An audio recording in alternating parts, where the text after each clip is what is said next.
দোকানে এসেছিলাম। দোকান থেকে কাকদ্বীপ যাব আজকে। কাকদ্বীপ যাওয়ার পথে খুব সুন্দর একটা ভিডিও দেখাবো, দেখতে থাকো বন্ধুরা। ভিডিওটা কেমন, ভালো লাগলে কিন্তু কমেন্টে অবশ্যই করে আমাকে জানিও। আর কাকদ্বীপ যে জায়গা দিয়ে যাব আমরা, সেটা বাইপাস, মেন রাস্তা দিয়ে যাব না, বাইপাস দিয়ে যাব। আর বাইপাসের দৃশ্যটা এত সুন্দর বন্ধুরা, দেখতে থাকো তাহলে পুরো ব্লগ ভিডিওটা। এই আমাদের পথ চলা শুরু হলো, কাকদ্বীপের পথে রওনা দিলাম। এটা বাইপাসের রাস্তা। রাস্তাটা দেখুন বন্ধুরা, আর যাওয়ার পথে খুব সুন্দর একটা দৃশ্য পড়বে, যা সচরাচর আমরা দেখতে পাই না, কিন্তু এই বাইপাস দিয়ে যাওয়ার পথে এই দৃশ্যগুলো পড়ে।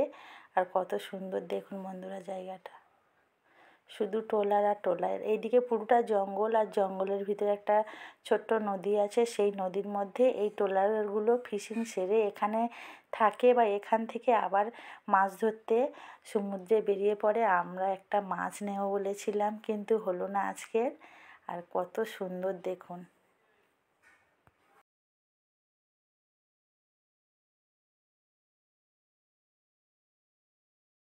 কাকদ্বীপ বাইপাসের রাস্তাটা কেমন বন্ধুরা কমেন্টে জানিও। আর রাস্তাটা এত সুন্দর, একবার এলে মন চাইবেই আসতে। কাকদ্বীপ থেকে আসার পথে আমি মোমো খাবো বলছিলাম, তো কিন্তু এত দাম তো কিনে খেতে পারিনি। সেই কারণে বাড়িতে মোমো বানাবো। কীভাবে বানাবো সেই ভিডিওটা দেখুন বন্ধুরা। মাংস কিনে এনেছি, আর এই মোমোর স্টিমারটাও কিনে এনেছি। মোমো বানিয়েছি, আর ভাবলাম যে আজকের আমি ফ্রাই মোমো খাবো, তাই মোমোটা এখানে ভাজছি। ফ্রাই মোমো কেমন হয় সেটা আমি জানি না, কোনো দিন তো খাইনি, তাই আজকে প্রথমবার ট্রাই করলাম বন্ধুরা। কেমন হয়েছে দেখুন, কিন্তু টেস্টটা কেমন হয়েছে সেটা জানি না। ওই জন্যে মোমোগুলো একদম গরম গরম পরিবারের সবার জন্য ফ্রাই করব, তারপরে তো টেস্ট করব যে মোমোটা কেমন হয়েছে। আর মোমোটা দেখুন বন্ধুরা কেমন বানিয়েছি।